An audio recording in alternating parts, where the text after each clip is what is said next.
तो जितना पेट्रोल की प्राइसेस हाइक हो चुकी है ना, तो मेरा ख्याल है कि बाइक बहुत अच्छा ऑप्शन होता है रोड के लिए, लेकिन बाइक की क्वालिटी वाकई बहुत ज़्यादा मैटर करती है। सो हेलो गाइस, कैसे हैं आप लोग? उम्मीद है आप लोग सही सलामत होंगे। आपका स्वागत है वर्ल्ड रिएक्शन इंडिया के एक और नए मिक्स सेक्शन वीडियो में। सो गाइस, आज की हमारी वीडियो इंडिया भी चाइना के बाइक कंपैरिजन पर नहीं बल्कि बाइक वार पे होने वाली है, जो कि इंडिया में नहीं और ना ही चाइना में लड़ी जा रही है। यह बाइक कंपटीशन अफ्रीका में हो रही है और इस वार में इंडियन बाइक्स आराम से जीत रही हैं। और ये तो होना ही था, चाइनीज बाइक्स को लोग मजबूरी में ही लेते हैं, वरना जैसी उनकी क्वालिटी एंड परफॉर्मेंस होती है उन बाइक्स को तो कोई ले भी ना। और यही चीज अफ्रीका में भी हुई है। और हमारी बाइक कंपनीज को कौन चुनौती देगा? वर्ल्ड की टॉप 10 में हमारी 4 बाइक बनाने वाली कंपनीज आती हैं और 3 जापान की। तो बस यह वीडियो आपके लिए काफी इंफॉर्मेटिव होगी। तो चलिए बिना किसी देरी के आज की वीडियो शुरू करते हैं। शुरू करने से पहले गाइस, अगर आप इस चैनल पर नए हैं तो प्लीज इस चैनल को सब्सक्राइब कर लीजिए, आपकी सपोर्ट की जरूरत है इस चैनल को। और ऑल ओरिजिनल वीडियोस को चैनल लिंक आपको डिस्क्रिप्शन में मिल जाएंगे, आप चाहें तो चेकआउट कर सकते हैं। मैं आपसे मिलता हूँ वीडियो के लास्ट में। चाइना, इंडिया, इंडोनेशिया और वियतनाम, ये वो 4 कंट्रीज हैं जो दुनिया में सबसे ज्यादा मोटरसाइकिल प्रोड्यूस और एक्सपोर्ट करती हैं। और इन 4 देशों में भी चाइना और इंडिया ही ऐसे देश हैं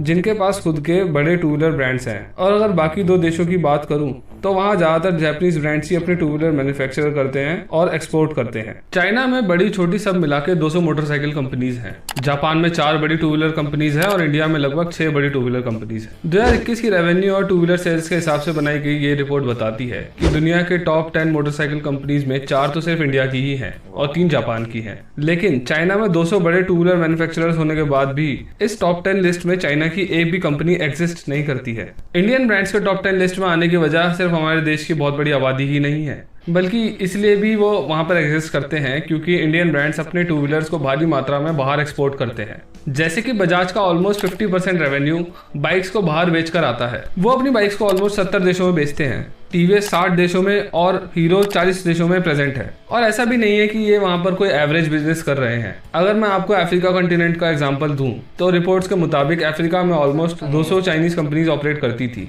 लेकिन इंडिया की सिर्फ बजाज और टीवीएस ने अपने 2-3 मॉडल्स की मदद से ही वहां पर 200 में से 160 चाइनीज कंपनीज को बंद करवा दिया है और अब वहां पर सिर्फ 40 चाइनीज कंपनीज ही ऑपरेट करती हैं।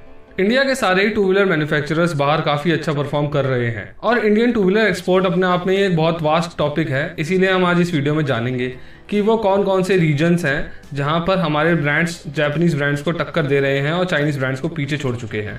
ये भी जानेंगे कि वो क्या इंडियन कंपनीज की बिजनेस स्ट्रैटेजीज हैं जिसकी वजह से साउथ ईस्ट एशिया, अफ्रीका और साउथ अमेरिका में अपने अलग अलग मॉडल्स से वहां पर इंडियन ब्रांड्स ने डोमिनेंस बना रखी है। क्यों आज पूरे अफ्रीका कॉन्टिनेंट में सबसे ज्यादा बिकने वाली मोटरसाइकिल बजाज की बॉक्सर बन चुकी है, जिसने वहां पर ऑलमोस्ट सारी ही चाइनीज कंपनीज को फेल कर दिया है। और मैं एंड में ये भी बताऊंगा कि कैसे बजाज, टीवीएस और हीरो ने बहुत ही सुपीरियर इंडियन मैकेनिकल इंजीनियर्स की टीम बिल्ड करी है, जबकि इंडिया में मैकेनिकल तो छोड़ो, सिविल इंजीनियर्स भी कोडिंग करने में लगे हुए हैं। इंडिया में टोटल व्हीकल सेल्स का 75% हिस्सा सिर्फ टू व्हीलर्स के पास ही है, जिसमें भी 100 से 150 सीसी वाली बाइक्स और स्कूटर्स ही सबसे ज्यादा बिकते हैं। इन सभी की डिमांड्स को पूरा करने के लिए इंडिया में कई जापानीज, इंडियन और यूरोपियन ब्रांड्स ऑपरेट करते हैं। चाहे आप शहर में चलें, किसी कस्बे में या किसी हाईवे पर, इंडिया में आपको हर तरफ बाइक्स ही मेजॉरिटी में देखने को मिलेंगी। और क्योंकि इंडिया की ज्योग्राफी और इकोनॉमी बहुत ही ज़्यादा डाइवर्स है, इंडियन मैन्युफैक्चरर्स को काफ़ी ज़्यादा मेहनत करनी पड़ती है और बहुत ही तगड़ी स्ट्रैटेजीज लगानी पड़ती है एक इंडियन इंडिविजुअल की डिमांड को पूरा करने के लिए। और इसीलिए हमें इंडिया में सिर्फ 350 सीसी के अंदर ही काफ़ी तरीके की बाइक्स देखने को मिल जाती है। फिर आप चाहें बात कर लें सामान ढोने की, सिटी कम्यूट की, टोरिंग की या ऑफ रोडिंग की। यही मोटरसाइकिल्स का डाइवर्सिफिकेशन है जो इंडियन मोटरसाइकिल ब्रांड्स को एक यूनिक पोजीशन देता है। और ये ब्रांड सभी थर्ड वर्ल्ड कंट्रीज जैसे इंडोनेशिया, कोलंबिया, वियतनाम, नाइजीरिया और मैक्सिको के लिए सबसे ज़्यादा सेंसिबल चॉइस बन जाते हैं। इस बात को मैं कुछ एग्जाम्पल से समझाता हूँ आपको। जैसे कि टीवीएस अपनी स्टार सिटी को श्रीलंका और कोलंबिया में एक्सपोर्ट करती है। पर कैपिटा इनकम कम होने के कारण वहाँ पर ये बाइक खरीदना और मेंटेन करना काफ़ी आसान हो जाता है।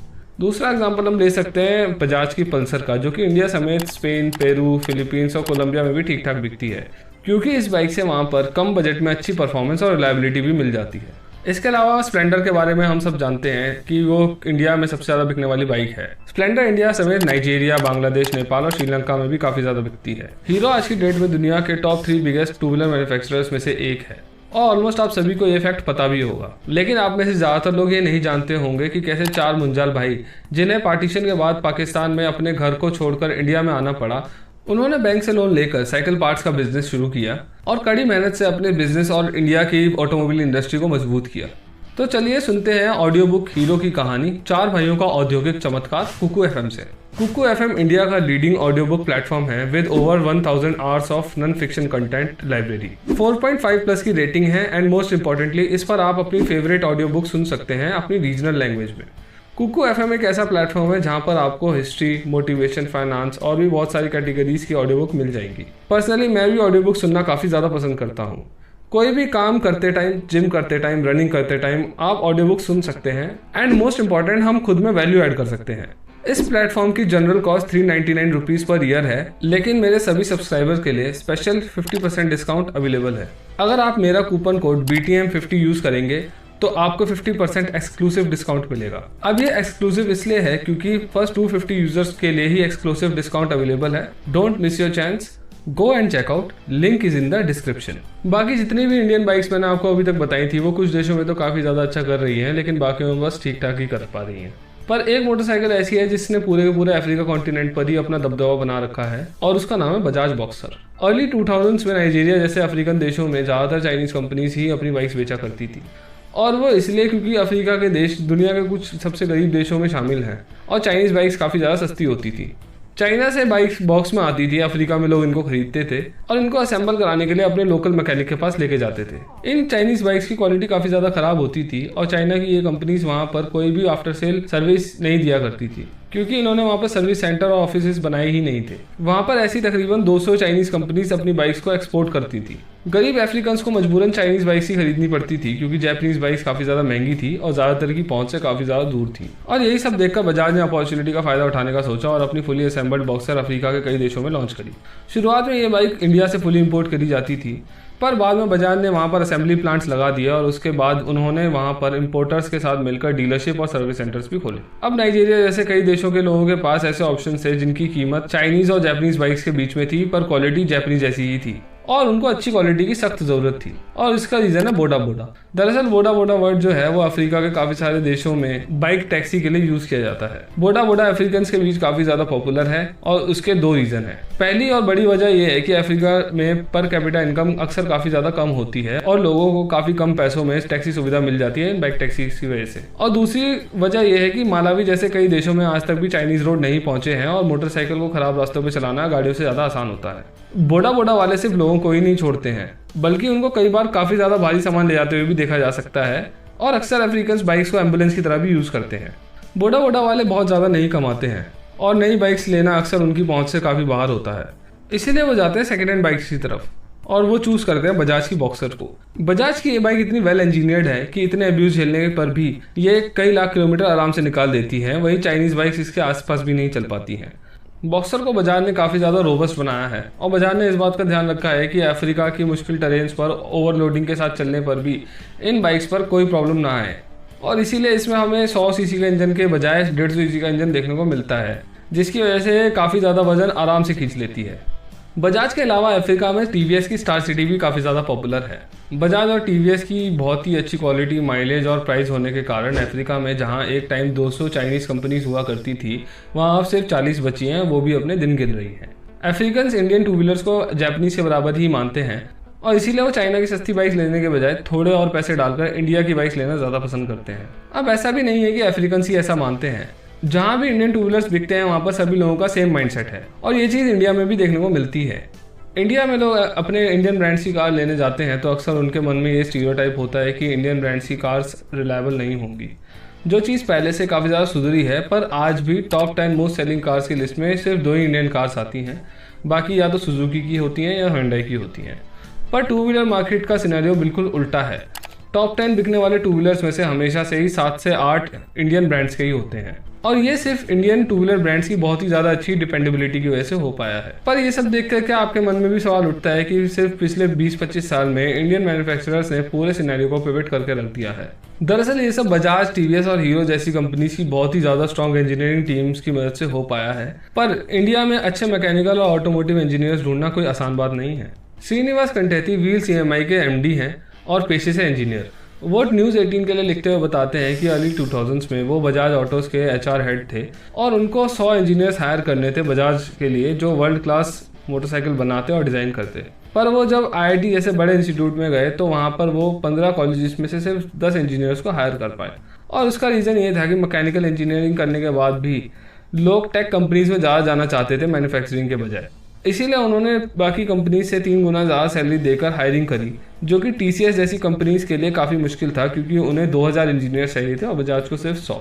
पर जब वो टॉपर्स का इंटरव्यू लेते हैं तो उन्हें पता लगता है कि ये सो कॉल्ड टॉपर्स प्लान और एलिवेशन देखकर भी साइड व्यू ड्राफ्ट नहीं कर सकते हैं, क्योंकि इन टॉपर्स का ध्यान पढ़ने में और कोडिंग करने में ज़्यादा था। तो वो ऐसे इंजीनियर्स ढूंढते हैं जो सच में गाड़ी बनाने को लेकर पैशनेट हो, ना कि सिर्फ सैलरी को लेकर। वो इंग्लिश के बजाय हिंदी और भी कई रीजनल लैंग्वेजेस में इंटरव्यू कंडक्ट करते हैं ताकि इंटरव्यू के टाइम इंजीनियर्स का ट्रू पोटेंशियल निकल के सामने आ सके। बजाज के अलावा हायरिंग का ये प्रोसेस साउथ में TVS भी अपना रही थी। ये सब देखने से एक बात क्लियर होती है कि इंडिया में अभी मैकेनिकल इंजीनियरिंग को लेकर बहुत ज़्यादा लोग पैशनेट नहीं हैं, और अगर हैं भी तो या तो कॉलेजेस प्रैक्टिकल नॉलेज नहीं दे रहे हैं या उनको सैलरी अच्छी नहीं मिल रही है, इसीलिए वो दूसरी फील्ड्स में शिफ्ट हो जाते हैं। 2 व्हीलर्स में हम चाइना से तो क्या बहुत सारे देशों से आगे आ चुके हैं, पर हमें समझना होगा कि अगर इंडिया को चाइना से मुकाबला करना है और उसको हर चीज़ में पीछे छोड़ना है तो मैन्युफैक्चरिंग बहुत ज़्यादा बढ़ानी होगी और उसके लिए कंपैटिबल इंजीनियर्स लगेंगे। सिर्फ कोडिंग करने से काम नहीं चलने वाला। कंपनी को 200 कंपनीज को जॉब 40 रह गई और जो अपने दिन गिन रही हैं, तो ये मुझे तो बहुत बड़ी बात लगी यार। लिटरली मतलब एक अच्छी अमाउंट में कि आप पैसा खर्च कर रहे हो, बहुत एक्सट्रीम किस्म का भी पैसा नहीं है, एक अच्छी अमाउंट में आपको एक बड़ी अच्छी किस्म की पायदार किस्म की रिलायबल किस्म की जो चीज है वो इंडिया जो है वो प्रोवाइड कर रहा है। मुझे तो लगता है इंडिया हर जगह पे चाइना की जगह ले लेगा। यार मुझे पता है क्या लगता है, इंडियंस के पास ना काफी अच्छी ऑप्शंस है यहाँ पर पूरी की पूरी, लेकिन लोग उसे प्रेफर नहीं करते क्योंकि आफ्टर सेल सर्विस नहीं है, फिर उसका इंजन का कुछ पता नहीं होता जब मर्जी जो है वो खराब हो जाए, ठीक है ना। तो इस वजह से लोग उसे भी प्रेफर नहीं करते। ऑन दी अदर साइड भाई लोकल प्रोडक्शन हमारे यहाँ पर इतनी नहीं होती, यानी कि पाकिस्तान की अगर अपनी कंपनी की बात करें तो मुझे नहीं लगता कि मैंने आज तक पाकिस्तान में कोई अपनी कंपनी ऐसी देखी जो बाइक यहाँ पर प्रोड्यूस करती हो। ऑन दी अदर साइड आपको होंडा देखने को मिलेगी, सुजुकी देखने को मिलेगी और जो है यामाहा देखने को मिलेगी, जो कि काफी ज्यादा रिलायबल और जो है ना अच्छी कंसीडर्ड की जाती हैं। तो गाइस आज के लिए बस इतना ही। उम्मीद है आप इस वीडियो को एंजॉय किए होंगे।